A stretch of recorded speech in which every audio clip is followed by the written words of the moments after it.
આજે આપણે બનાવીશું આ મસ્ત ખજૂરની મીઠાઈ, આને ખજૂર રોલ કહેવાય। તો આ મીઠાઈ બનાવવા માટે તમારે થોડોક એવો જ ટાઈમ જોઈએ ને, આ વગર માવાની બની છે। તો આ મીઠાઈ કેવી રીતે બની તો તમારે જાણવું હોય તો મારો પૂરો વિડીયો જોઈજો ને ગમે તો વિડીયોને લાઈક કરવાનું ના ભૂલતા। તો હે એવરીવન, તો જો મેં આ ખજૂર લીધો છે ને એના ઠળિયા કાઢી નાખ્યા છે ને સાથે મેં આ ગોલ્ડની બાટલી લીધી છે, ઘી લીધું છે ને આ ઘઉંના બિસ્કિટ લીધા છે।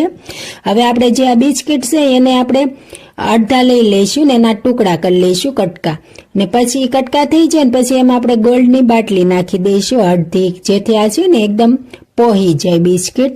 ને જે ખજૂર છે ને એના મેં ઠળિયા કાઢીને એના એકદમ ઝીણા ઝીણા કટકા કરી લીધા છે, જેથી આપણે છે ને એને સડવામાં બહુ વાર ન લાગે।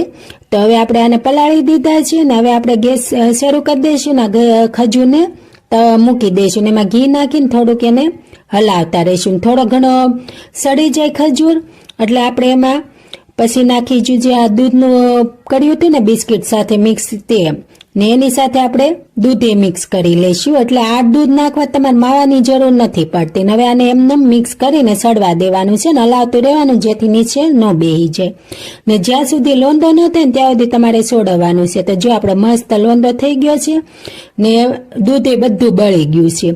તો હવે આપણે ગેસની ફ્લેમ ઓફ કરી દઈશું ને એને નીચે ઉતારી લઈશું, ને હવે આપણે શું કરવાનું છે કે ઘીવાળા હાથ કરી લેવાના છે, ને પછી આ ખજૂરનો આ મોટો પીંડો લઈને આને લંબગોળ કરીને આ બીજા બિસ્કિટ છે એના ટુકડા ટુકડા એમાં નાખતા જવાના છે ને રોલ કરતો જવાનો છે। જેટલા બિસ્કિટ હમે ને એટલા તમારે આને નાખવાના છે, બને ત્યાં સુધી બહુ જ નાખવાના જેથી આનું ફિનિશિંગ બહુ સારું આવે। ને આ જો હવે મસ્ત બની ગયો છે તો અમે ટોપરાનું છીણ લીધું છે એમાં એને રગડોરી નાખવાનું છે ને પછી આને આપણે 2 થી 3 કલાક ફ્રીજમાં સેટ થવા દેવાના છે જેથી મસ્તીના સેટ થઈ જાય, ને પછી કટિંગ કરવામાં આપણને બહુ ફાવશે, આમ લોંદા જેવું નહીં થાય।